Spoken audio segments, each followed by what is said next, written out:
안녕하세요. 사연에 빠지다의 DJ 민영입니다. 오늘 사연자님은 이제 나이도 있고 자식도 있으니 웬만하면 참고 잘 살아보려고 했는데 주변에서 영 가만두질 않는다는데요. 과연 어떤 사연인지 들어보시겠습니다. 오늘도 두 가지 사연 준비되어 있는데요. 끝까지 들어주실 거죠? 그럼 오늘의 사연 바로 시작할게요. 안녕하세요. 저는 40대 중반 여자입니다. 저는 남들보다 결혼을 좀 늦게 했어요. 30 중반에서야 지금의 남편을 만나 결혼했습니다. 그 전까지는 연애해도 결혼하고 싶다는 생각을 해본 적이 한 번도 없었는데 이상하게 지금의 남편은 처음 만났을 때부터 결혼하고 싶다는 생각이 들었어요. 외모부터 성격까지 다 제 이상형이었거든요. 제 자랑 같지만 사실 남편이 인물이 좀 좋아요. 성격도 다정다감하고 애교도 많습니다. 제가 어려서부터 남자 얼굴을 좀 많이 봐서 주변에서 친구들이 결혼하기 힘들 거라고 했는데 늦게라도 남편 같은 사람을 만나게 됐으니 다행이었죠. 남편이 저보다 나이도 4살이 어립니다. 지금이야 둘 다 40대라 같이 다녀도 엇비슷하게 보이지만 얼마 전까지만 해도 같이 다니면 사람들이 남매냐고 많이 물어봤어요. 남편이 워낙 나이보다 더 동안이거든요. 남편은 저를 처음 만났을 때 자동차 영업 일을 하고 있었어요. 마침 제가 차를 바꿔야 해서 알아보다가 주변에서 아는 지인이 남편을 소개해줘서 알게 됐습니다. 남편을 처음 만났을 때부터 저는 관심이 있었어요. 외모도 제 이상형이고 성격도 싹싹해서 마음에 들었거든요. 저는 차를 사고 나서도 남편을 다시 만나고 싶어 제가 먼저 따로 연락을 했어요.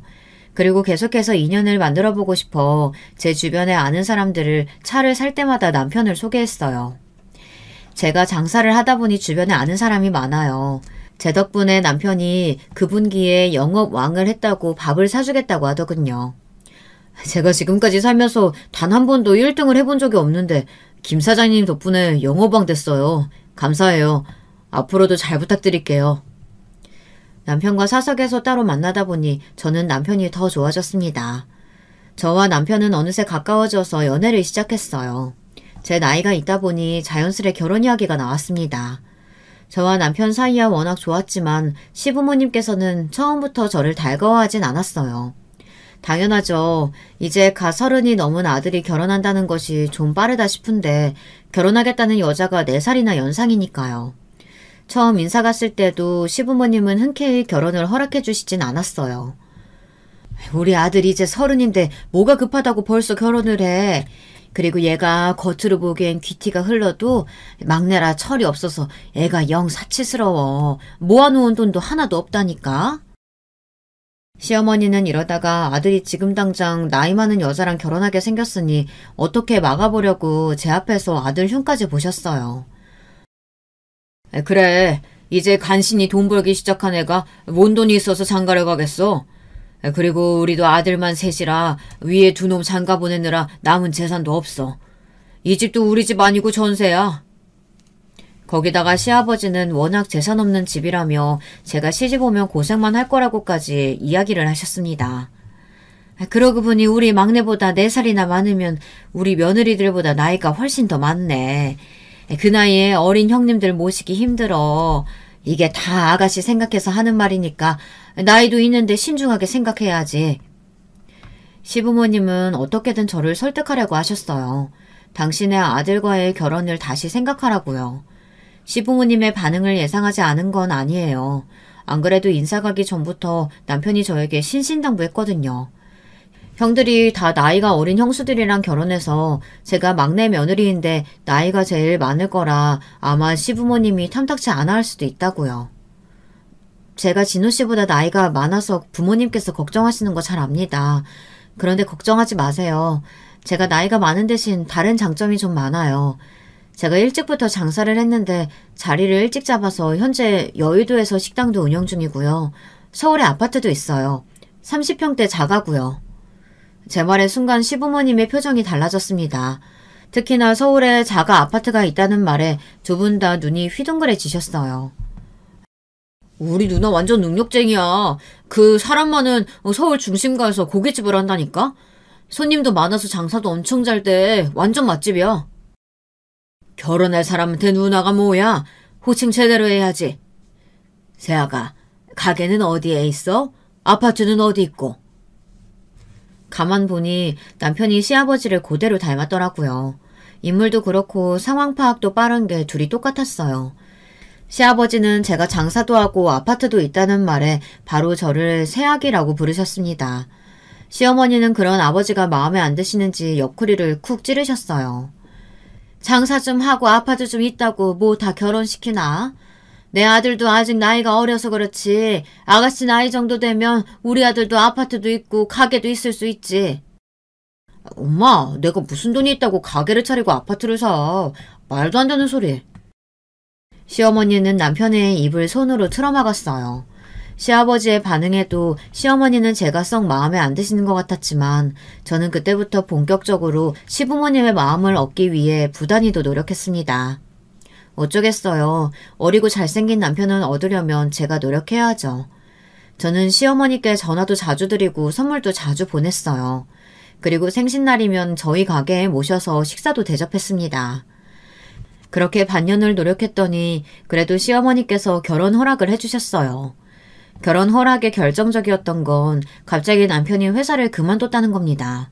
자동차 영업일이라는 게 사람을 상대하는 일이다 보니 남편이 힘들어했어요. 이상한 사람들도 많고 무리한 요구를 하는 사람들도 많다 보니 스트레스가 많았습니다. 남편은 어차피 결혼할 사이이니 제 가게에서 같이 일해보고 싶다고 했어요. 영업이야 자기 전문 분야라 손님 상대하는 건 자신 있다고요. 저야 남편이 도와주면 너무 좋을 것 같아 그렇게 하기로 했습니다. 남편 말대로 어차피 결혼할 사이니까요. 그런 모습이 시부모님이 보시기엔 마냥 철없던 막내 아들이 저를 만나 정신 차렸다고 느끼신 것 같아요. 뭘 해도 1년을 못 버티던 놈이 그래도 가게 일은 재밌는지 새벽부터 일어나서 고기도 사러 가고 늦게까지 장사하고 들어와서도 힘들다는 소리 안 하는 거 보면 새아기 덕분에 저놈이 적성을 찾았나 보다. 우리 새아기가 복덩이지 뭐야. 나중에 알게 된 사실인데 남편이 학창시절부터 워낙 공부도 안 하고 사고뭉치였대요. 위에 형들은 다들 공부도 잘하고 자기 앞가림도 잘해서 잘 사는데 막내 아들인 남편만 제대로 된 일자리도 못 구하고 여기저기 떠돌아다니다 회사에 들어가도 잘 버티지 못하니 집에서는 천덕꾸러기 신세였죠. 아주버님이나 시아버님이 보시기에는 사고뭉치 막내 아들이 저를 만나 정신을 차린 것처럼 보이셨던 것 같아요. 저와의 결혼을 적극적으로 밀어주셨거든요. 남편과 저는 곧바로 결혼식을 올렸습니다. 제 아파트에서 신접살림을 시작하고 둘이 열심히 가게를 운영했어요. 저와 남편은 결혼한 지 1년 만에 아이가 생겼습니다. 저는 꿈만 같았어요. 제가 나이가 있다 보니 아이는 꿈도 안 꿨었는데 이렇게 빨리 생길지 몰랐거든요. 그런데 꿈만 같았던 것도 잠시 아이가 생기니 모든 생활이 다 뒤죽박죽 정신이 없더군요. 제 인생이 통째로 변해버렸습니다. 딸아이를 낳자마자 저는 눈물 나는 전몸살로 한 달 넘게 아무것도 못하고 집에 누워만 있어야 했어요. 태어나 그런 고통은 처음 경험했습니다.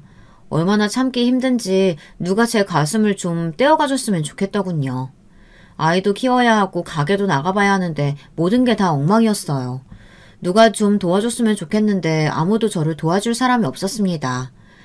남편은 저를 대신해서 가게에 나가야 했고 친정 부모님은 두 분 다 강원도에 계시니 아이를 봐주러 올라오실 수 없었습니다. 친정 부모님은 강원도에서 소를 키우고 계시거든요. 급한 대로 시어머니께 부탁해서 며칠 우리 집에 오셨는데 시어머님 앞에서 며느리가 버젓이 가슴에 양배추를 올리고 누워있기 민망해 며칠 만에 제가 오시지 말라고 했습니다. 민망한 것도 민망한 거였지만 시어머니의 잔소리가 너무 듣기 싫었거든요. 노산이라 그런가. 너는 애가 참 유난하다. 임신했을 때부터 입덧도 심해서 우리 아들 아무것도 못 먹게 하더니만 이제는 전몸살 때문에 애도 안 보고 저렇게 누워만 있으니 하루 종일 힘들게 고기 굽고 들어온 남편 밥이나 챙기겠어? 임신했을 때부터 시어머니는 제가 뭐만 하면 유별나다고 하셨어요. 입덧이라는 게 제 마음대로 되는 게 아니잖아요. 냉장고를 열기만 해도 구역질이 올라와서 한동안 남편이 집에서 밥을 못 먹었어요. 아예 식당에서 밥을 먹고 들어왔습니다. 어머님, 진호 씨는 밖에서 밥이라도 먹고 들어오죠. 저는 꼼짝도 못해서 아예 밥도 못 먹어요. 저 좀 보세요. 애 낳고 한 달도 안 돼서 10kg가 빠졌다니까요. 임신 전보다 더 빠졌어요. 임신했을 때도 그렇고 애 낳을 때도 그렇고 항상 당신 아들만 걱정하는 시어머니가 얄미워서 저도 참다가 한마디 했습니다. 사실 그렇잖아요. 남편이랑 어딜 가나 잘 먹고 다니지만 저는 하루 종일 꼼짝도 못하고 시름시름 앓고만 있잖아요. 누가 봐도 제가 더 안쓰럽고 불쌍한데 자꾸만 당신 아들만 걱정하는 시어머니가 미웠습니다. 살 빠지니까 전보다 훨씬 보기 좋구만 뭘 그러니? 안 그래도 너 임신했을 때 살 너무 많이 쪄서 큰일이다 싶었어. 안 그래도 우리 아들이랑 다니면 비교되는데 양심 있으면 돼지처럼 살찌면 안 되지. 시어머니는 같은 말을 해도 참 밉게 하는 능력이 있습니다. 툭하면 제 앞에서 저랑 남편을 비교하고 제가 부족하다고 대놓고 말했어요. 갑자기 생각나는 게 애 낳을 때도 너무 짜증났습니다. 예정일보다 일주일 빨리 양수가 터져서 급하게 병원에 갔는데 병원 근처에 사시는 시어머니께서 먼저 병원에 오셨어요. 간호사가 남편분은 언제 오느냐고 아마 바로 분만에 들어갈 것 같다고 빨리 오셔야 한다고 했는데 시어머니는 그런 상황에서도 밉살 맞은 소리를 했습니다. 애 낳는데 남편이 꼭 들어가야 하나? 우리 아들이 막내라 마음이 여려서 같이 들어가면 너무 충격받을 것 같은데. 새아기, 넌 나이도 있고 건강하니까 혼자 들어가도 충분히 다 할 수 있잖아. 굳이 남편한테 그런 모습 보여줘서 좋을 게 뭐가 있어? 금방이라도 애가 제 배를 뚫고 나올 것처럼 아픈 와중인데도 시어머니의 말 한마디에 저는 울컥 눈물을 쏟을 뻔했습니다. 아무리 자기 아들이 귀해도 그렇지 어떻게 지금 당장 애 낳으려고 진통하는 며느리한테 그런 소리를 할 수가 있을까요? 심지어 같은 여자인데도 저런 개념 없는 생각을 할 수 있을까 싶었습니다. 저는 시어머니를 한번 쏘아보고 간호사에게 지금 당장 남편에게 전화해달라고 소리쳤습니다. 시어머니의 말 따위는 듣고 싶지 않아서요. 그런데 그날 믿기지 않는 일이 벌어졌어요. 애는 제가 낳는데 졸도는 남편이 했습니다. 시어머니 말이 맞았어요. 남편은 마음이 여려도 너무 여렸습니다. 애를 낳으러 분만실에 들어갔는데 남편이 분만실에 같이 들어간 지 10분 만에 쓰러졌어요. 분만실에 있던 사람들이 모두 다 놀라 남편을 데리고 나갔습니다. 남편은 결국 첫 딸이 태어나는 순간을 보지 못했습니다. 그런 일이 있었으니 시어머니는 그 이후부터 저에게 더 잔소리를 했어요. 당신 말을 들어서 나쁠 게 없다는 식이었죠. 그러게 내가 굳이 애 낳는데 남편 끌고 들어갈 필요 없다고 했잖아. 안 그래도 마음 여린 우리 막내 얼마나 놀랐겠어?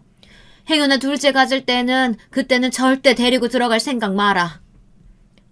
엄마, 내가 처음이라 너무 놀라서 그렇지 둘째 때는 당연히 할 수 있어. 여보, 걱정하지 마. 내가 둘째 때는 꼭 멋지게 옆에 있어줄게. 시어머니도 시어머니지만 가끔은 철없이 해맑기만 한 남편에게 화가 날 때도 있었습니다. 사람이 절대 나쁜 건 아닌데 남편으로서 든든한 맛은 없어요. 물론 연하에다 사회 경험이 많지 않은 사람이다 보니 항상 제가 더 챙기고 알려줄 것도 많다는 거야 결혼 전부터 이미 알고 있었지만 결혼해서 같이 살다 보니 힘든 부분이 있었습니다. 한 번은 그런 적이 있었어요. 제가 아이를 낳고 가게에 나가지 못하니 남편에게 이것저것 급한 일부터 알려줬습니다. 그전에는 남편이 홀서빙이나 계산 정도 받았지만 제가 없으니 업체 주문하는 거나 돈 관리하는 것도 신경 써야 하니까요. 그런데 제가 아이를 낳은 지 일주일도 되지 않아 일이 터졌습니다. 가게 매니저에게 급하게 전화가 왔는데 남편이 재료 주문을 잘못해서 당일 주말 장사에 지장이 생겼답니다. 저는 놀라서 당장 남편을 바꾸라고 했어요. 그런데 매니저 말이 기가 막혔죠. 남편이 약속이 있다고 나갔다는 겁니다. 정말 상상도 할 수 없는 일이었어요. 사장인 저까지 출산으로 자리를 비운 사이 남편이라는 사람이 주말에 약속이 있다고 나가다뇨. 저는 화가 나서 매니저에게 이런 일이 자주 있었냐고 물었어요. 그러자 잠시 망설이던 매니저가 이야기하더군요. 이번 주 내내 오전에만 가게에 들렀다 점심때만 되면 일 있다고 나가버렸대요. 저는 화가 나서 그날 남편이 들어오자마자 이야기 좀 하자고 했습니다. 그러고는 어디 있다가 오는 길이냐고 떠봤죠. 그랬더니 뻔뻔한 남편이 너무 당연하게 가게에 있다 왔지 자기가 어디 있다 왔겠느냐고 하더군요. 저는 어이가 없어서 버럭 소리를 질렀습니다. 당신 어떻게 나한테 이럴 수가 있어? 오늘 매니저한테 전화 왔어. 당신이 주문 잘못했어. 오늘 장사 다 망했다고. 그것도 모르고 약속 있다고 나갔다며? 당신이 거짓말하면 내가 모를 줄 알았어? 저는 남편에게 너무 실망해서 눈물이 다 났습니다. 제가 어떻게 이 일궈낸 가게인데 저를 도와주겠다던 남편이 어떻게 이럴 수 있나 싶어서요. 저는 배신감에 남편에게 앞으로 가게에 나가지 말라고 엄포를 놓았습니다. 당신이 가게 일 이렇게 대충 할 줄 알았으면 애초에 당신한테 가게 안 맡겼어. 내일부터 오빠한테 와서 도와달라고 할 테니까 당신은 집에서 애나 봐. 친정 부모님은 소를 키우시고 그 옆에서 오빠가 크게 한우 정육 식당을 해요. 배운 게 도둑질이라고 저도 서울에 올라와 고깃집을 시작한 거고요. 오빠가 하는 정육 식당이야 올케 언니도 있고 직원도 많으니 제가 도와달라고 하면 오빠는 단번에 와줄 거예요. 여보 미안해. 내가 잘못했어. 나 아빠 됐다고 친구들이 축하해주겠다고 자꾸 부르는데 거절할 수가 있었어야지. 다시는 안 그럴 테니까 나 쫓아내지 마. 제발 자기야. 제가 그렇게까지 단호하게 할 줄은 몰랐는지 남편이 깨갱했습니다. 남편은 제 손을 잡고 어쩔 줄 몰라 하며 아양을 떨었어요. 다시는 안 그런다고요. 이런 게 바로 연하의 맛인가 봅니다. 저도 문제인 게 남편이 애교만 좀 떨면 더는 화를 낼 수가 없었어요. 다시는 가게를 비워두고 나가지 않겠다는 각서를 받아두고 남편을 용서했습니다. 그 이후로 남편이 제 눈치를 보며 시어머니께 부탁해 애를 봐주러 자주 오시는데요. 저는 그게 더 불편했습니다. 오실 때마다 매일 아들 걱정만 하다 가시니 도무지 함께 있을 수가 없었어요. 저더러 남편 올 때가 되면 그렇게 퍼질러 있지 말고 옷도 좀 예쁘게 입고 화장도 좀 하라고 했습니다. 저는 기가 막혔어요. 아직 몸도 회복도 되질 않아 제대로 앉아있지도 못하는 사람한테 옷을 갖춰 입고 화장을 하라니요. 남자라는 게 다 똑같다. 나이가 많든 적든 예쁜 여자 좋아하는 건 다 똑같아. 특히나 애 하나 생기면 남자들이 딴 데 눈 돌리게 돼 있어. 거기다가 너는 우리 진호보다 4살이나 많잖아. 항상 가꾸고 노력해야지. 저도 시어머니의 말뜻을 모르는 건 아니었지만 아무리 그래도 매번 저런 소리를 들으니 저도 제 몸이 힘들 땐 너무 듣기 싫더라고요. 아내가 제일 힘들 때 딴 생각하는 놈은 이미 글러먹은 놈인데 그런 놈하고는 못 살죠. 애까지 낳았는데 이런 놈이든 저런 놈이든 참고 살아야지 어떡하니? 남자가 실수 좀 했다고 애들 아비 없는 자식으로 키우게? 가만 보면 시어머니는 참 훈수해요. 애 봐주러 와서는 항상 제 속만 다 뒤집어 놓고 가셨습니다. 저러니 제가 시어머니더러 계속 오라고 할 수 있었겠어요. 아무리 애 보는 게 힘들어도 시어머니와는 하루도 같이 있을 수가 없었습니다. 더군다나 애 키우는 방식도 너무 마음에 안 들었어요. 어느 날 태어난 지 100일도 안 된 애 기저귀를 자꾸 벗겨두시더라고요. 저는 여자애를 왜 자꾸 벗겨놓냐고 벌레라도 들어가면 어쩌려고 그러냐고 한 소리 했습니다. 그러자 시어머니가 하시는 말이 기가 막혔어요. 아이고 유나는 날도 더운데 애 땀띠 생기게 뭐하러 꽁꽁 싸두니? 원래 어릴 때는 시원하게 키워야 건강한 거야. 나는 우리 아들들 키울 때 셋 다 그냥 다 벗겨놓고 키웠어. 그랬더니 봐라. 우리 아들들 셋 다 건강하잖아. 그거야 옛날 이야기고요. 요즘은 그러다가 애들 요도 감염 된다고 절대 그렇게 안 키워요. 더군다나 여자애는 그렇게 키운다는 말은 생전 들어본 적도 없고요. 시어머니는 당신 말에 제가 토를 단다고 매일 투덜거리셨지만 저는 듣고 싶지도 않았어요. 무슨 말이 되는 소리를 해야 들어주죠. 말도 안 되는 소리를 하는 건 물론이고 자꾸 당신 말이 맞다고 우기는데 상대하고 싶지 않았습니다. 저는 어차피 몸이 회복되는 대로 가게에 나가야 하니 집에서 아이를 봐줄 수 있는 보모를 구하기로 했어요. 그게 여러모로 마음이 편할 것 같아서요. 그런데 이게 생각보다 쉬운 일이 아니더군요. 좋은 보모를 구하는 게 하늘의 별 따기였어요. 구했다 하면 문제가 있었습니다. 첫째 딸을 낳고 2년 동안 보모 때문에 마음고생을 많이 했어요. 동네 고용센터를 통해 보모를 구했습니다. 저는 보모에게 아이를 맡기고 가게에 출근했어요. 저녁 장사가 바쁘다 보니 저는 항상 12시부터 저녁 8시까지 보모를 고용했어요.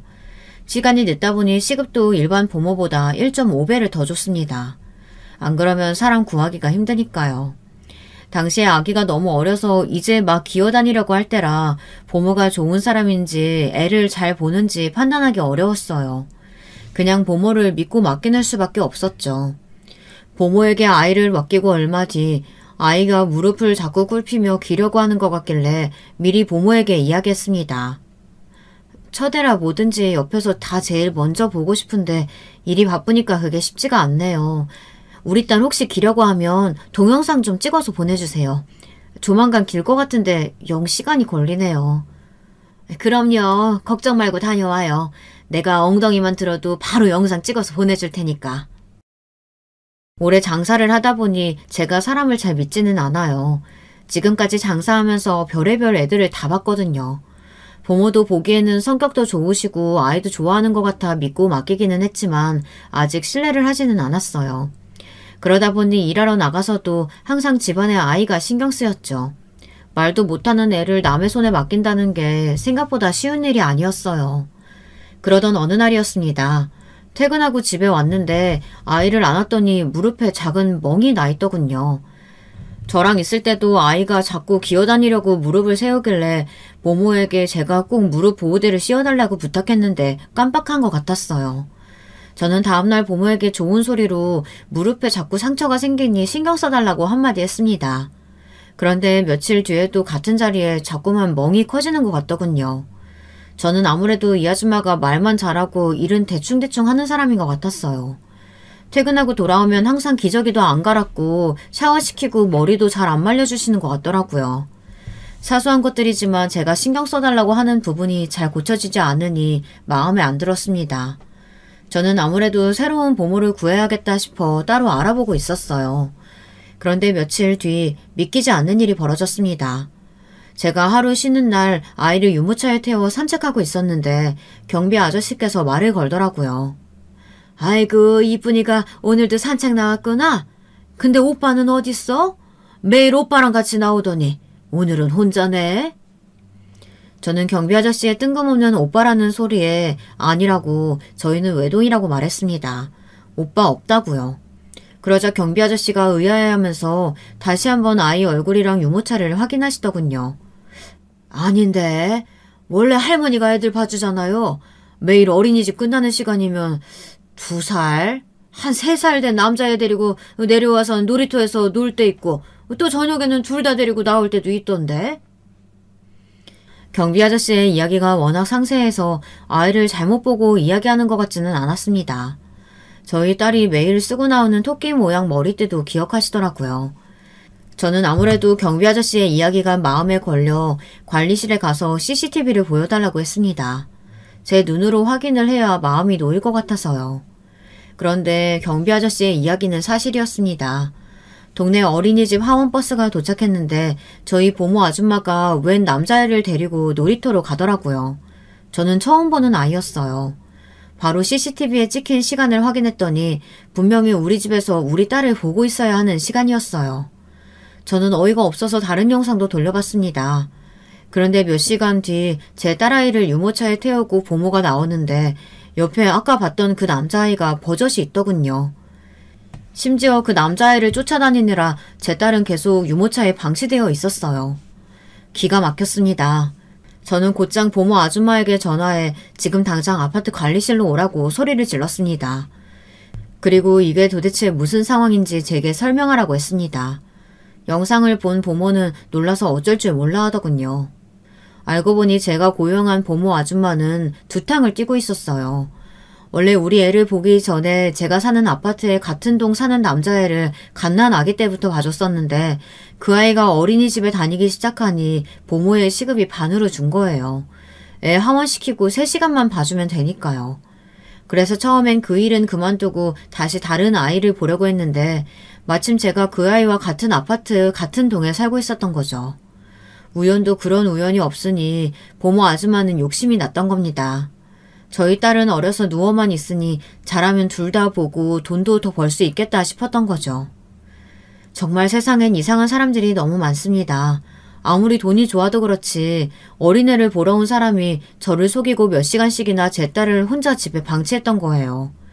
그러는 사이 제 딸은 혼자 방 안을 뒹굴며 기어다녔을지도 모릅니다. 사기꾼 보모가 그 남자아이를 보는 사이에 말이죠. 저는 곧장 그 남자아이의 부모에게 연락을 했습니다. 그리고 그 집과 함께 보모를 고소하고 저에게 그런 사기꾼을 소개한 업체도 다 고소했습니다. 그랬으니 제가 어떻게 사람을 믿을 수가 있었겠어요. 저는 새로운 보모를 구할 때까지 남편에게 아이를 보라고 했습니다. 당시에 가게에 일이 많아서 제가 가게를 비울 수가 없었거든요. 물론 남편도 시어머니도 말이 많았습니다. 여보, 아무리 그래도 내가 혼자 애를 어떻게 봐. 우리 그냥 엄마한테 맡기자. 그러면 우리 둘 다 가게에 나가서 일할 수 있으니까 좋잖아. 내가 새아기 너 나가서 돈 좀 번다고 내 아들 은근 무시하고 깔보는 거 진작 알고 있었지만 아무리 그래도 집안의 가장한테 집에 눌러앉아서 애나 보라니. 그건 내가 절대 용납할 수 없다. 차라리 내가 보고 말지.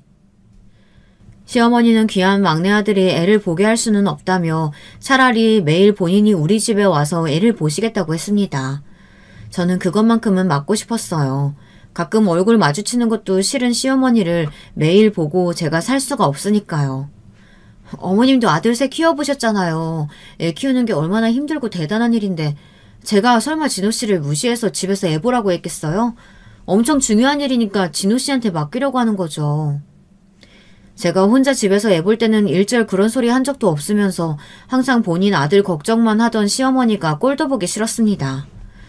그리고 시어머니는 툭하면 남편도로 집안에 가장이라는 소리를 하시는데 남편이 혼자 힘으로 할 줄 아는 게 뭐가 있다고 도대체 가장이라고 하는 건지 이해가 안 됐습니다. 새로운 보모 구할 때까지만이니까 어머님 너무 걱정하지 마세요. 여보, 당신이 우리 딸 잘 볼 수 있지? 마음 같아서는 우리 일에 왜 사사건건 참견이냐고 제발 좀 신경 끄라고 시어머니에게 소리치고 싶었지만 그럴 수는 없었습니다. 제가 사랑하는 남편의 어머니이니 예의를 지켜야 했으니까요. 그로부터 얼마 뒤 제 앞에 구세주가 나타났어요. 제가 강원도에 살 때 아버지 가게에서 함께 일했던 세희라는 동생이 있었는데 서울에 올라왔다고 연락이 왔더라고요. 앞으로 서울에서 살아보려고 올라왔다며 가게로 인사하러 찾아왔더라고요. 너 어린이집에 취직했다고 하지 않았어? 일은 어떻게 하고 갑자기 서울에 올라왔어? 아버지에게 듣기로는 세희가 어린이집에 취직해서 식당을 그만뒀다고 했는데 갑자기 무슨 일로 서울에 올라왔나 싶었습니다. 그 동네 애들이 너무 없어서 내가 일하던 어린이집도 문을 닫았어. 강원도에서는 어린이집 찾기가 너무 힘들어서 아예 서울에서 일해보려고. 언니도 알다시피 내가 애를 너무 예뻐하잖아. 난 이 일이 적성에 딱 맞더라고. 세희가 워낙 성격도 밝고 싹싹하니 예뻐요. 같이 아버지 식당에서 일할 때도 아버지나 오빠도 저보다 세희를 더 예뻐했습니다. 얘가 손님들에게 친절하고 일도 잘했거든요. 그런데 그 순간 저는 머리에 딱 떠오르는 생각이 있었습니다. 저는 세희의 손을 덥석 잡았어요. 세희야, 네가 우리 애 좀 봐줄래? 내가 너 어린이집에서 일할 때 월급보다 더 줄게. 세희를 제가 동네에서 고등학교 때부터 봐왔어요. 나이는 어려도 착하고 예의도 바릅니다. 거기다 어린이집 선생님이었으니 이만한 보모가 없었죠. 저는 혹시나 세희가 싫다고 할까봐 마음 졸였는데 다행히 세희가 흔쾌히 우리 애를 봐주겠다고 했어요. 언니 딸이면 내 자식이나 마찬가지인데 내가 봐주면서 월급까지 받으면 나는 너무 좋지. 사람은 죽으라는 법은 없나 봅니다. 세희가 제 앞에 떡하니 나타나준 덕분에 세희에게 아이를 맡기고 저는 마음 놓고 일할 수 있었어요. 다행히 보모를 금방 구했으니 남편도 만족해했죠. 세희가 아이를 봐주고 나서는 집안이 안정을 되찾아갔습니다. 세희는 몇 년 보지 못한 동안 더 성숙해졌더라고요. 아무리 알던 사이라도 남의 집에 애 보는 게 쉬운 일이 아닐 텐데 애까지 보며 제가 해야 할 집안일까지 신경 써줬어요. 매일 늦게 집에 오는 저와 남편이 배고플까봐 반찬도 짬짬이 해놓고 빨래도 돌려줬어요. 저는 힘들게 그러지 말라고 몇 번이나 말했지만 제가 그러면 세희는 오히려 더 서운하다고 했습니다. 내가 점심 먹으려고 해놓은 건데 같이 먹으면 좋지 뭘 그래. 내가 아무리 언니한테 월급 받고 이래도 우리가 남이야? 언니가 그러면 나 서운해. 고마워서 그렇지. 내가 서울에서 오래 살면서 장사하다 보니까 아주 사람이 다 싫었었는데 너 오고 나서는 마음이 이렇게 편할 수가 없다. 이래서 사람들이 나이 들면 고향에 내려가서 살고 그러나 봐. 내가 너 없었으면 어쩔 뻔했니? 제가 동생이 없어서 이런 느낌을 처음 느껴봤는데 세희는 꼭 제 친동생 같았습니다. 말을 하지 않아도 제 속에 들어가서 제 마음을 들여다보는 것 같았죠. 애가 애 잘 보는 건 물론이고 음식도 잘하고 못하는 게 없었어요. 세희가 봄으로 와주고 나서는 제가 마음이 편해서인지 일도 잘 풀렸습니다. 가게가 장사가 너무 잘 돼서 새로 분점도 냈어요. 본점을 더 넓은 곳으로 이사할까도 생각했지만 본점의 느낌을 좋아하는 단골들이 많아 새로운 동네에 분점을 내기로 했습니다. 새로운 일을 시작하다 보니 저는 정신없이 바빴어요. 그러던 와중에 경사가 겹쳤습니다. 둘째가 생겼어요. 사실 일도 많은데 애까지 하나 더 생겼으니 저는 고민거리가 더 많아졌죠. 그런데 그런 저의 고민을 세희가 싹 다 해결해줬어요. 언니, 내가 있는데 뭘 걱정해. 둘째도 건강하게만 낳아요. 내가 다 키워줄 테니까. 저는 친정 부모님 두 분 다 항상 소 키우랴 가게 하랴 정신이 없으셔서 저를 잘 돌봐주지 않으셨어요. 그래서 저는 나중에 엄마가 된다면 자식들 옆에 꼭 붙어있는 좋은 엄마가 되어야지 했습니다. 그런데 그런 다짐이 무색하게 저도 일이 바빠 좋은 엄마가 되어주지 못하고 있어요. 그래서 항상 잠이 든 딸아이를 보면 미안했죠. 그런데 제 옆에 세희가 든든하게 있어주니 꼭 천군만마를 얻은 것만 같았습니다. 세희, 네가 결혼해서 애 낳고 힘들 일 있으면 그때는 내가 다 도와줄게. 말만 해. 진심이었습니다. 아무리 돈을 받고 하는 일이라도 세희처럼 진심을 다해 일해주는 사람은 드무니까요. 그렇게 시간이 흘러 저는 분점도 내고 둘째도 낳았습니다. 첫째보다 그래도 둘째는 뭐든 다 수월하다는데 저는 모든 게 다 둘째가 더 힘들었어요. 처음 가게를 낼 때보다 아는 게 더 많다 보니 분점을 내는 것도 쉽지 않았고 둘째 임신과 출산도 쉽지 않았습니다. 그러는 동안 저와 남편과의 사이가 전과 같지 않았습니다. 아무래도 남편과 저는 일도 함께하고 아이도 둘이나 키우다 보니 하루 24시간을 항상 붙어있는 거는 다름없었어요. 그러다 보니 언젠가부터 서로에게 소홀해지고 만나면 싸우기만 했습니다. 남편은 원래도 자유로운 사람이에요. 친구도 많고 모임도 많습니다.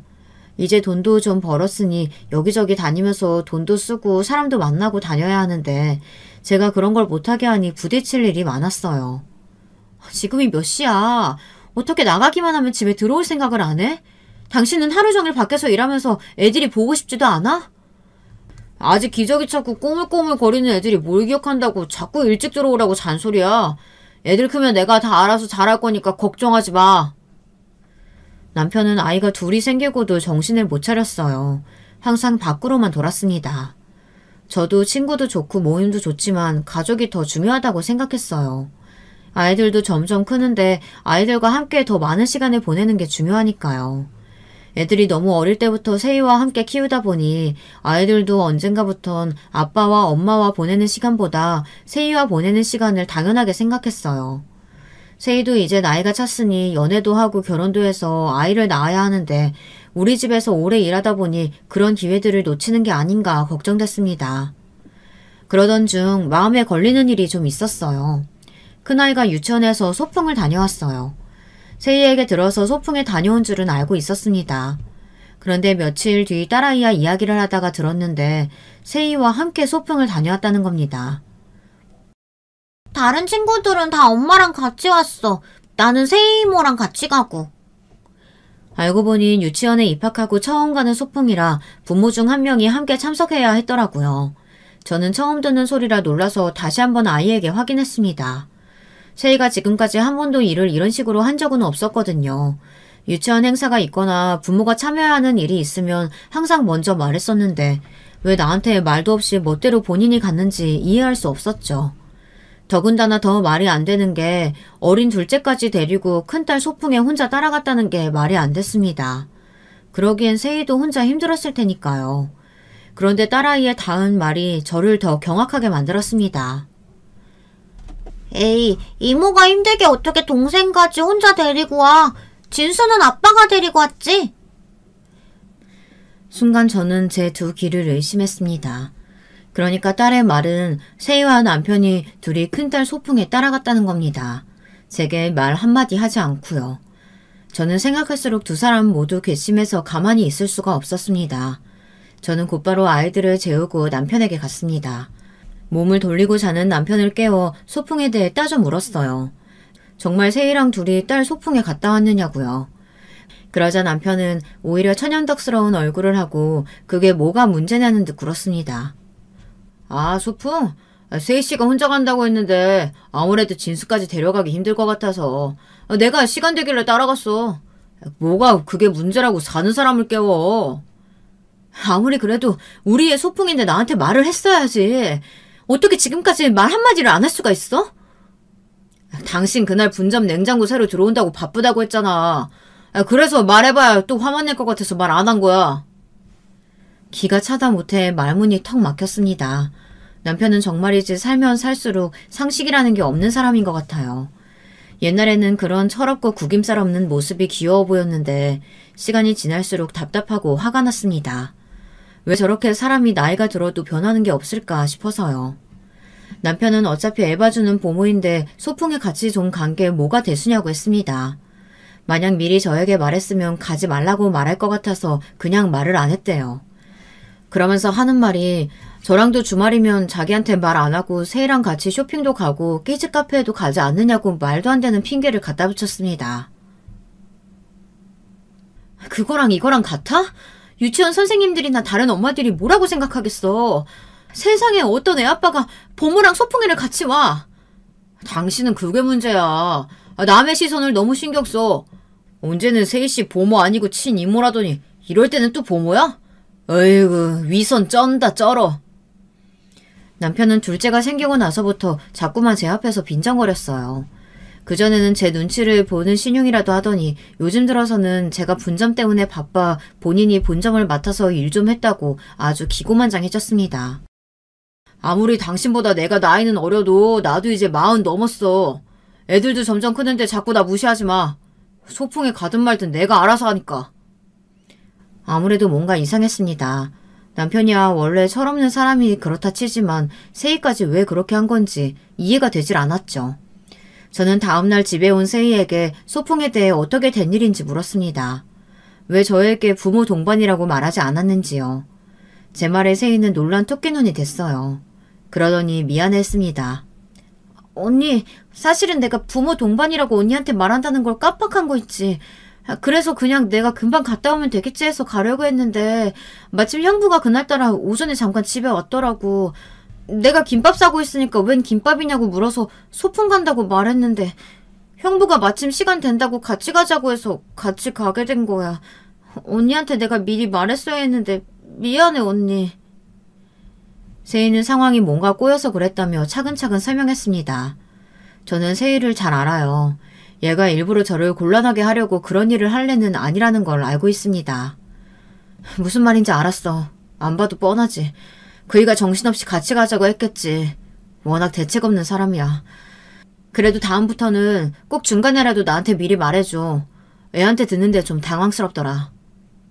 세희는 다시는 이런 일이 없을 거라고 했습니다. 하지만 며칠이 지나도 제 마음이 이상하게 풀리지 않았어요. 여자의 촉이란 참 이상합니다. 조금 더 일찍 눈치챘으면 좋았으련만 꼭 결정적인 순간이 되어서야 알아차리고 말아요. 저는 너무 늦게 알아버리고 말았습니다. 제가 또 사람을 믿어버리고 말았어요. 하필이면 제가 세상에서 가장 믿었던 두 사람에게 철저하게 속았습니다. 소풍 사건 이후 저는 자꾸 이상한 느낌이 들었습니다. 집안에 어느 것도 변한 것이 없는데 이상하게 뭔가 변하고 있다는 느낌이 들었죠. 아무래도 이상해서 세희에게 이것저것들을 물어봤지만 전혀 달라진 건 없다고 하더군요. 하지만 제가 보기엔 분명 이상한 것들이 있었어요. 그러던 어느 날 드디어 우리 집에 뭐가 이상한지 발견했습니다. 베란다에 있는 건조대에 남편 속옷이 항상 걸려 있었습니다. 낮이고 밤이고 꼭 걸려 있었어요. 남편이 원래 깔끔 더는 스타일이긴 한데 아무리 그래도 하루에 몇 번씩이나 속옷을 갈아입는다는 게 이해가 되지 않았죠. 저는 남편을 의심할 수밖에 없었습니다. 정확히 뭐라고 설명할 수는 없었지만 분명히 이상했어요. 제 느낌이 제발 아니기를 바랬는데 안타깝게도 제 촉은 틀리지 않았어요. 문제는 이미 시작되고 있었습니다. 제가 한번 이상하게 보모에게 당한 전력이 있잖아요. 세희가 보모로 오기 전에 한 달 정도 있었던 필리핀 보모가 있었어요. 그 사람도 믿을 수가 없어서 그때 제가 아무도 모르게 거실과 주방에 CCTV를 달았습니다. 저는 아무래도 기분이 쎄해서 그날 밤 모두가 잠든 밤에 혼자 CCTV를 확인했어요. 그런데 CCTV에 정확하게 다 찍혔더군요. 제 남편과 믿었던 세희의 만행이요. 저는 남편은 믿지 않았어도 세희는 믿었습니다. 남편이 누군가와 바람이 났어도 그게 세희라고는 절대 생각하지 않았어요. 그런데 남편의 상간녀는 세희였습니다. 제 집에서 버젓이 둘이 그런 짓거리를 저지르며 세희년이 그 작고 하얀 손으로 제 남편의 팬티를 빨아 매일 건조대에 말려둔 거죠. 저 보란듯이요. 도대체 이 연놈들이 언제부터 그런 건지 알아야겠어서 밤새 CCTV를 돌렸습니다. 그런데 딱 제가 둘째를 가졌을 때쯤이더군요. 그때부터 남편이 낮에 집에 자꾸만 드나들었어요. 두 사람은 제가 둘째를 낳고 병원에 있는 동안에도 제 집에 있었습니다. 그때 남편이 큰아이를 보겠다고 세희에게 휴가를 줬어요.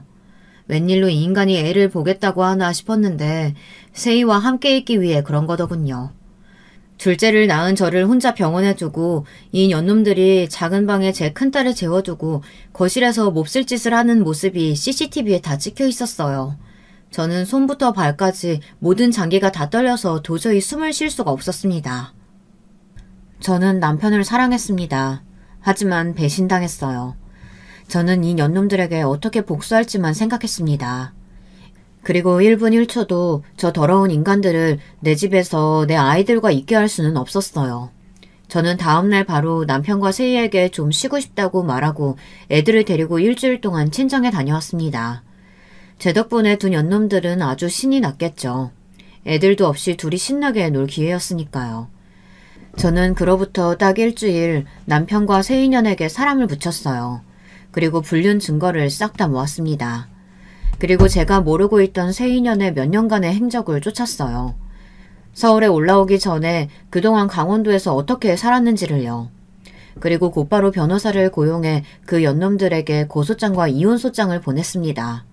그리곤 제 집에서 쫓아냈습니다. 바로 집 비밀번호를 바꿔버렸어요. 그리고 부동산에 집도 내놨습니다. 그 더러운 집에서는 더는 살고 싶지 않아서요. 남편과 세희년은 쉴 새 없이 저에게 전화했지만 저는 두 연놈의 전화도 메시지도 일절 받지 않고 답도 하지 않았습니다. 그로부터 얼마 뒤 생각지도 못한 일이 벌어졌습니다. 아이들은 강원도 부모님 댁에 잠깐 맡기고 급한 일이 있어 분점에 갔어요. 그래도 다행인 건 장사는 참 잘 된다는 겁니다. 제가 사람 복은 없어도 돈 복은 있는지 가만히 있어도 돈은 저절로 들어왔습니다. 그런데 그때였어요. 절대 보고 싶지 않았던 얼굴이 떡하니 가게에 나타났습니다. 바로 시어머니였어요. 친구들이랑 개모임이라도 하는지 사람을 20명이나 데리고 왔더군요. 정말이지 염치 없는 집구석은 달랐습니다. 어떻게 이런 상황에 버젓이 제 가게에 올 수 있을까요?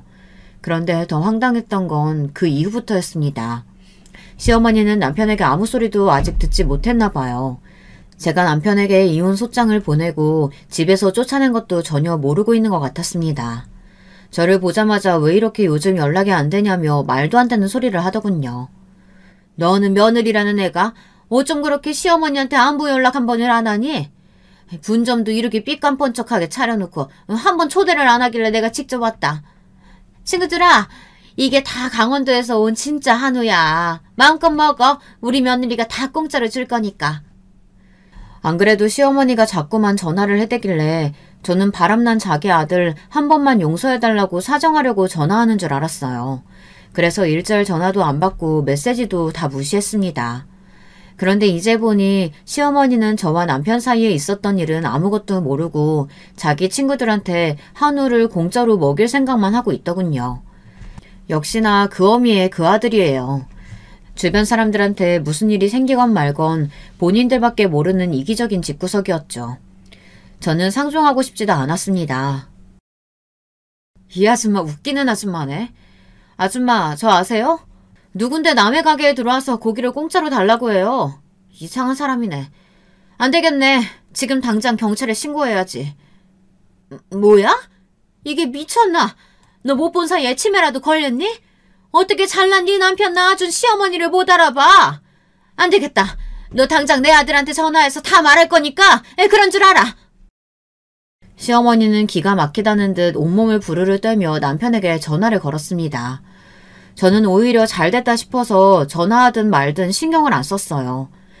오히려 알아서 20명이나 되는 친구들을 데려왔으니 그 앞에서 아주 개망신을 줘야겠다 싶었습니다.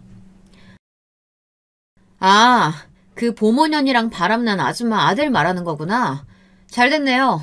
빨리 여기로 좀 오라고 하세요. 제가 할 말 있다고. 뭐, 바람? 얘가 도대체 무슨 소리라는 거야? 아들, 니야 마누라가 지금 이상한 소리 하는데 이게 다 무슨 소리니? 시어머니의 말소리에 주변에 있던 아줌마들은 다들 수군거렸습니다. 잠시 뒤 시어머니의 연락을 받은 남편이 가게로 후다닥 뛰어들어왔어요. 그러더니 저를 보자마자 곧장 제 앞에 무릎을 꿇었어요. 가관도 이런 가관이 없더군요. 여보, 도대체 지금까지 어디 있었어? 왜 그렇게 전화를 안 받아? 나 세기 씨랑 그런 거 아니야. 당신이 오해한 거야. 나 믿어줘. 그리고 나 당신이랑 이혼 못해. 우리 자식이 둘이나 있는데 당신이랑 내가 왜 이혼을 해? 남편은 어디 써놓은 종이라도 있는지 주절주절 말도 잘했습니다.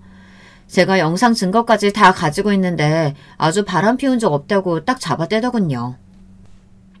여보, 잘했어. 판사님 앞에 가서도 딱 그렇게만 연기해. 그래야 내가 당신한테 양육비도 받고 위자료도 받지. 아, 그리고 이건 선물. 내가 얼마 전에 강원도 갔다 왔는데 당신한테 줄 선물을 찾았지 뭐야. 남편은 제 말이 무슨 말인지 모르겠다는 듯 어리둥절해서는 제가 준 봉투를 받았습니다. 그리고 봉투 안에 든 내용을 보고 놀라 입이 쩍 벌어졌어요. 봉투 안에 든 건 바로 세인연의 상간녀 소송 기록이었습니다. 그건 저와의 소송 기록이 아니었어요. 알고 보니 세인연이 강원도에서 서울로 갑자기 올라온 게 일하던 어린이집이 망해서 그런 게 아니더라고요. 어린이집에 다니던 아이 아빠랑 바람이 나서 그 집을 아주 품비박산 내고 쫓겨 올라온 거였어요. 그 아이 엄마가 세이를 고소했다더라고요. 그래서 강원도에 살던 집도 위자료로 다 날리고 빈손으로 서울에 올라온 거였죠. 그래놓고 제 남편까지 꼬셔서 또 불륜을 저지른 거예요. 멍청한 새끼. 우리 애들 다시는 못 보게 해줄 거니까 각오해. 여기서 괜히 헛짓거리 하지 말고 그 꽃뱀년이랑 잘 살아. 아이고, 이 등신아. 네 주제에 무슨 바람을 피워? 제 말에 저보다 더 화가 난 시어머니는 갑자기 식당 셀프 코너로 달려가더니 그 무거운 김치통을 들고 달려와서 남편의 머리에 부어버렸습니다. 주변에 있던 개모임 아줌마들은 이 상황이 기가 막히면서도 너무 웃긴지 다들 배를 잡고 웃었습니다. 저도 너무 어이가 없어서 웃음이 터지더군요. 그러면서 시어머니는 저에게 사정했어요. 본인이 버릇을 고쳐놓을 테니 한 번만 봐달랍니다. 아줌마, 남의 식당에서 이게 무슨 행패예요? 지금 이거 다 당장 치워요. 치우는 김에 저 쓰레기도 같이 치우고요. 그랬습니다. 저는 그렇게 남편과 헤어졌어요. 이혼 소송은 끝났고 상간녀 소송은 아직 진행 중입니다. 이미 증거가 차고 넘쳐서 혐의는 다 인정이 됐지만 위자료가 아직 책정이 안 됐어요. 변호사 말로는 세인연에게 2억 정도는 받을 수 있을 거라고 하더군요. 물론 제가 받은 상처에 비하면 얼마 되지 않는 돈이지만 저는 그 돈이라도 악착같이 받아낼 거예요. 그 돈으로 평생 전 연놈들을 따라다니면서 괴롭히는 데 쓸 생각이거든요. 제 복수는 아직 끝나지 않았습니다. 지금부터가 시작이에요. 제 자식들 보란듯이 잘 키우고 전 연놈들 평생 불륜남 상간녀 타이틀을 달고 살 수 있도록 힘쓸 거니까요. 지금까지 저의 이야기 들어주셔서 감사합니다. 저에게 응원과 힘이 될 만한 댓글 달아주시면 감사하겠습니다. 여러분도 어떤 고난이 닥쳐도 항상 이겨내시고 행복하시길 바랄게요.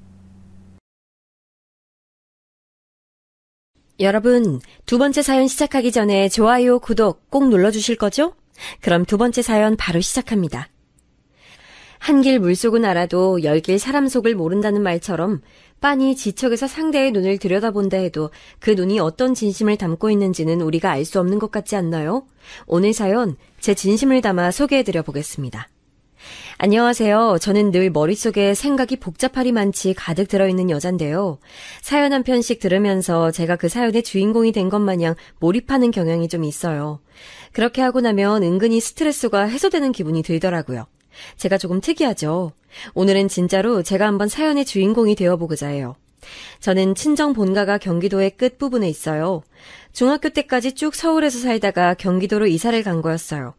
친정 아버지께서 아주 번듯한 회사에 재직하시다가 여러 가지 이해관계에 휘말려 타의로 근무를 관두시게 된 것이 큰 계기였습니다.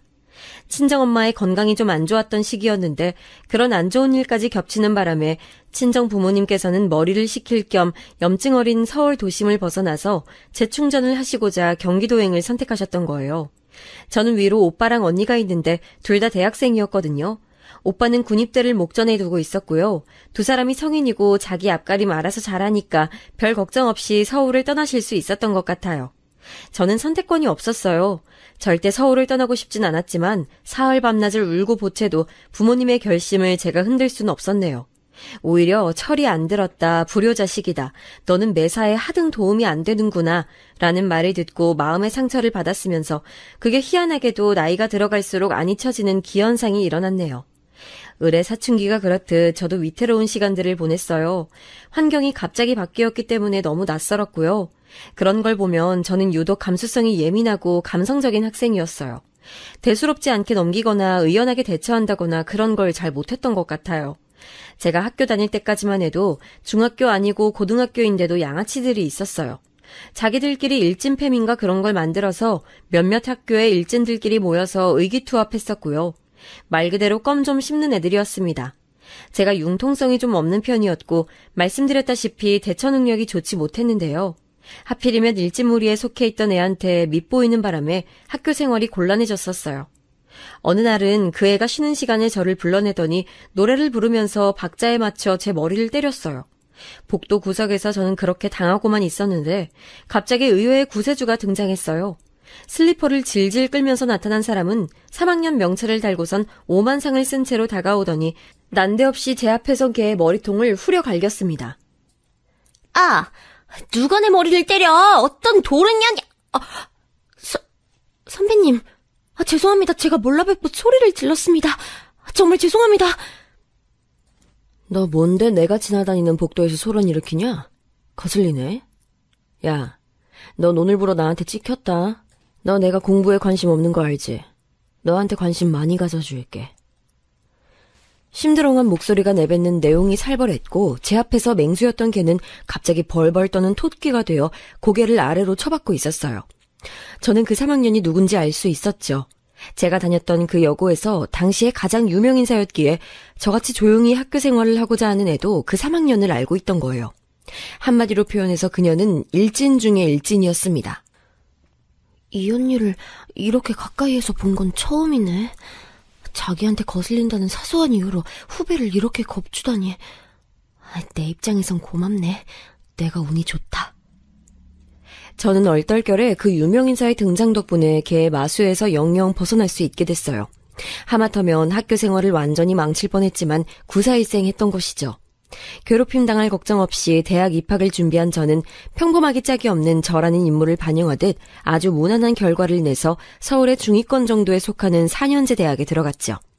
제가 여기까지 오는 동안 친정 부모님께서는 짧다면 짧고 길다면 길었던 재충전의 기간을 마치신 후에 새로이 일을 시작하셨습니다. 지인분들의 조언과 도움을 받아서 친정 부모님께서는 식당을 차리셨습니다.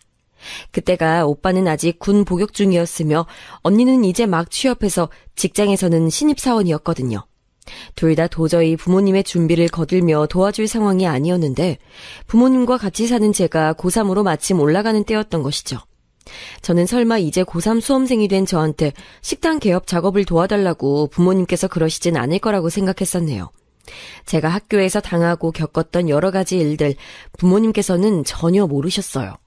집에서 걱정할까봐 제가 말씀을 전혀 안 드린 것도 있는데 그 이전에 저한테 학교에서 무슨 일이 있었는지 이런 것들을 전혀 안 물어보셨거든요.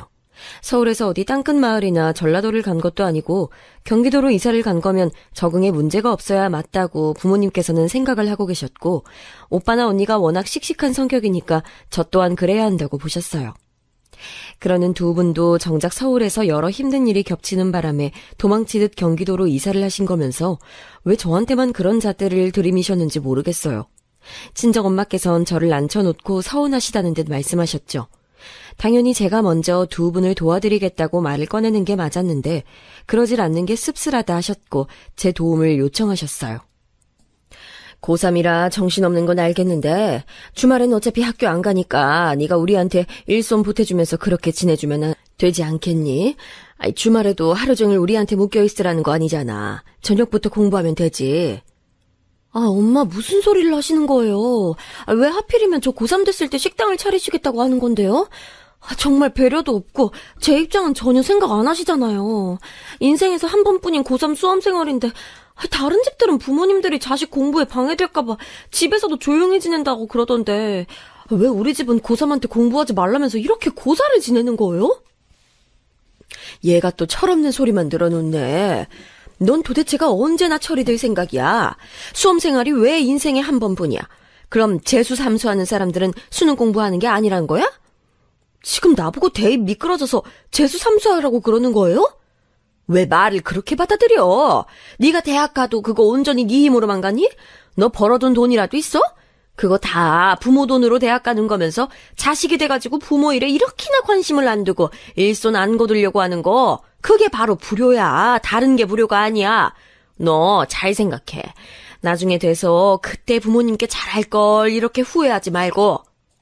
그 나이에 저는 친정엄마의 그런 말씀들이 너무 벅차게 다가왔어요. 마지못해 일손을 보태드렸어요. 초반에는 장사가 잘 안 됐었어요. 규모가 크지 않아서 만석은 어렵지 않을 거라고 다들 자신했었으나 그것은 오만이었던 거예요. 장사란 게 녹록지 않은 것들이거든요. 차라리 그때 부모님과 싸우는 한이 있더라도 수험 공부에 더 집중을 해볼 것을, 그랬다면 후회가 남지 않았을 텐데 라는 생각을 저는 두고두고 했답니다. 너무나도 무난한 결과를 냈기 때문에 괜히 아쉬웠던 것 같아요. 이런 저를 부모님께서는 이해하지 못하셨고 이미 끝난 걸 가지고 자꾸만 곱씹는 나약한 버릇은 어디서 배웠는지 모르겠다며 고개를 저으셨어요. 부모 자식 간의 관계는 정말로 복잡하고 오묘한 것 같아요. 부모님은 늘 저를 사랑해 주셨으며 저 또한 부모님을 공경해왔건만 알게 모르게 애증 같은 것이 자꾸만 자리 잡더군요.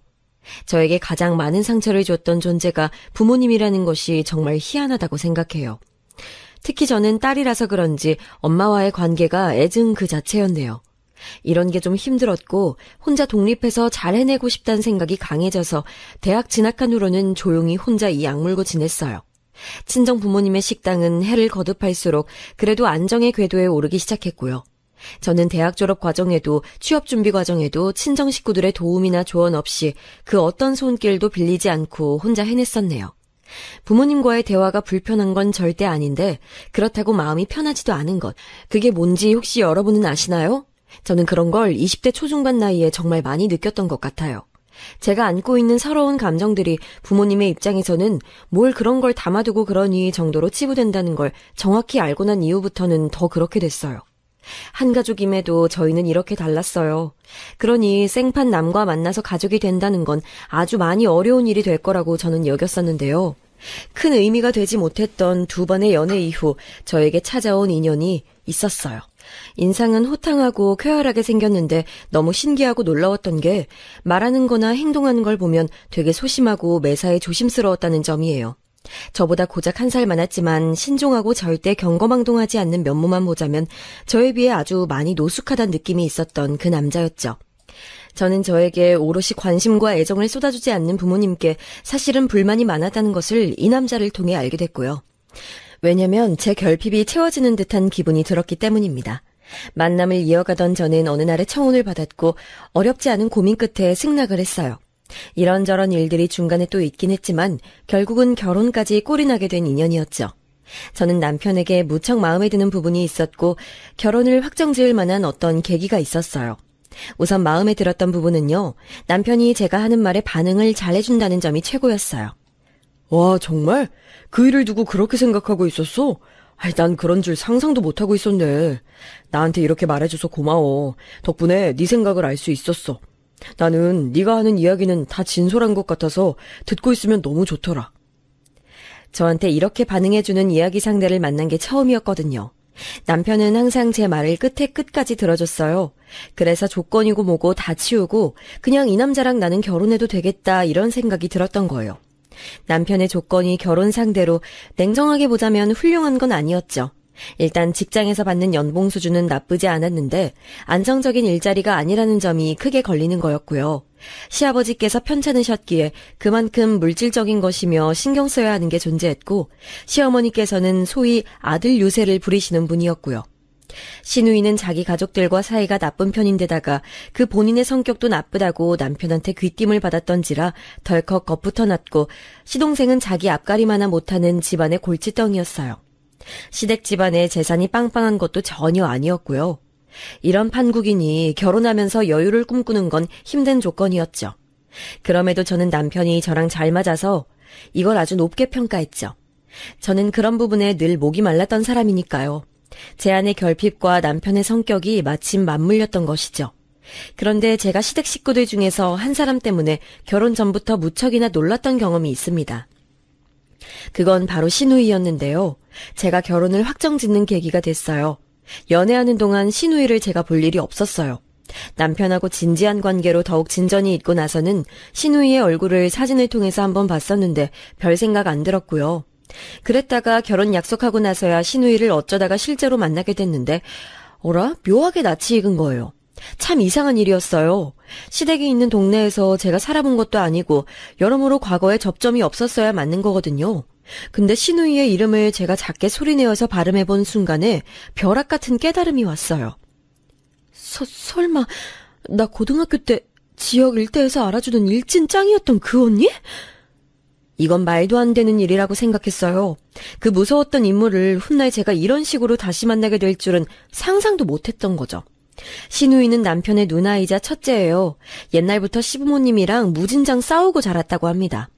어렸을 때는 시어머니께서 하도 딸 아들을 차별해대고 아들들에게만 어와둥둥 싸고 돌면서 딸한테는 구박은 기본이고 온갖 집안일을 시키시니까 그런 것 때문에 분노가 쌓였던 거예요. 머리가 좀 크면서부터 시어머니께 대들기 시작했던 거죠. 그런 걸 보면 신우이는 타고난 기질이 약하거나 순하진 않은 것 같네요. 시댁이 갑자기 사정이 너무 어려워져서 힘든 시기가 찾아오자 시부모님께서는 장녀부터 쳐내셨죠. 신우이는 중1 막바지에 갑자기 하루아침에 자기 외삼촌 댁으로 가서 살게 된 거예요. 당연히 전학 절차도 밟아야 했고 감수성 예민했던 때에 자기 의사와는 전혀 상관없이 그런 게 모두 결정나서 진행되어 버리니까 신우이의 내면에는 반항심이 무럭무럭 자랐습니다. 그 이후로는 제가 아는 대로 어마어마하게 유명세를 떨치는 일진으로 성장해버렸죠. 성인이 된 신우이한테 시부모님이 그러셨대요. 다니는데 돈도 거의 안 되는 전문대에 진학했으니 딱히 돈 쓸 일은 없을 테니까 남는 시간에 무조건 일해서 돈 벌라고요. 그리고 그 돈 당신들 용돈으로 달라고요. 신우이가 대체 자기가 왜 그래야 하냐고 물었더니 낳아주고 키워준 값을 받는 건 당연하다면서 시부모님께선 당당하게 답하셨다고 하더군요. 신우이는 화가 났고 인연을 끊자느니 말자느니 하면서 난리도 아니었다고 합니다. 시부모님께서 아들들, 특히 막내 아들에게는 일체의 희생도 강요하지 않으셨으니 신우이의 분통이 터질만 했다고 봐요. 들어보니까 시어머니께서는 당신부터가 자라오신 환경이 힘들었더군요. 가족의 사랑을 거의 못 받고 크셨대요. 특히나 남자 형제들 사이에서 시어머니는 미운오리 새끼 같은 존재였으며 온갖 집안일을 도맡아 하셨고 식모나 다름없이 굴려졌다고 합니다. 오로지 딸이라는 이유 하나만으로 감당해야 하는 희생들이 너무나 많았습니다. 아들, 딸 차별하는 그 가정 환경 때문에 시어머니께선 엄청난 피해를 입으셨던 건데요. 그런데 참 희한한 것이 바로 그런 문제 때문에 죽도록 고생하고 괴로워하셨음에도 불구하고 당신께서 결혼하여 자식들을 낳으신 이후로 옛날에 당하셨던 것을 똑같이 답습하려 보셨다는 사실이에요. 감히 딸 주제에 아들들의 위에 서면 안 될 일이라며 신우이를 쥐잡듯이 잡으셨고요. 만약 시어머니께서 당신의 힘들었던 과거 경험을 토대로